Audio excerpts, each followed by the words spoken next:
అంటే ఈ చట్టం తర్వాత దీని ప్రయోజనాలు చెప్పడంతో పాటు బీసీలో ఐక్యత తీసుకొచ్చే ప్రయత్నం ఏమైనా చేస్తుందా టీడీపీ? ఇదివరకు జగన్ చేసిన ప్రయత్నం ఇప్పుడు వీళ్ళు చేస్తున్నారు. మీకు అప్పుడు గుర్తెచ్చుకుంటే బస్సు యాత్ర జగన్ చేశారు వాళ్ళు. బస్సు యాత్ర, మంత్రులతో సమావేశాలు, బహిరంగ సభలు పెట్టించారు. మంత్రులతోటే బహిరంగ సభలు బీసీ పెట్టించారు కదా మంత్రులతో. ఇది ఏరియాలో బీసీ అవును, గర్జనలు పెట్టించారు. అనేసి. అట్లాగే ఇప్పుడు వీళ్ళు, ఎందుకంటే అప్పుడు వాళ్ళు వాళ్ళు ఎట్లయితే బీసీని ఎంచుకున్నాడు కాబట్టి ఈ దఫా మేము కూడా బీసీలకి తక్కువేం కాదు, మేమే బీసీల ప్రతినిధులు అని చెప్పే ప్రయత్నం చేస్తారు ఆటోమేటిక్గా. ప్రజల్లోకి అయితే పంపిస్తున్నారు వీళ్ళందరినీ. కానీ ఈ చట్టం ద్వారా అంటే ప్రయోజనం ఏమన్నా ఉంటుందా భవిష్యత్ వీళ్ళకి, బీసీలకి మేము కల్పించామని? అదేమన్నా రేపొద్దున 2029 ఎన్నికల మీద చూపిస్తుందా ప్రభావం? అదే చెప్పాను కదా, నాకు ప్రయోజనం వ్యక్తిగత ప్రయోజనమా? నాకు ఇప్పుడు ఫర్ ఎగ్జాంపుల్ మనకి ఒక మహిళల మీద అత్యాచారాల నిరోధానికి ఒక చట్టం ఉందండి. దిశ కాకపోతే నిర్భయ ఉంటుంది.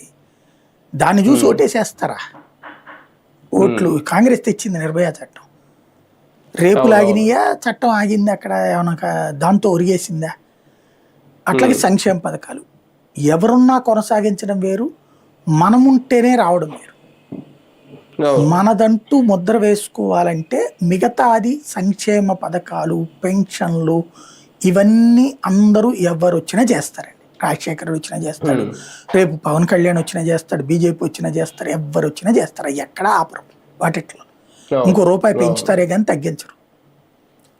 వాట్ అబౌట్ ఫ్యూచర్ అని ఆలోచన వచ్చినప్పుడు బీసీలు ఎదగాలి.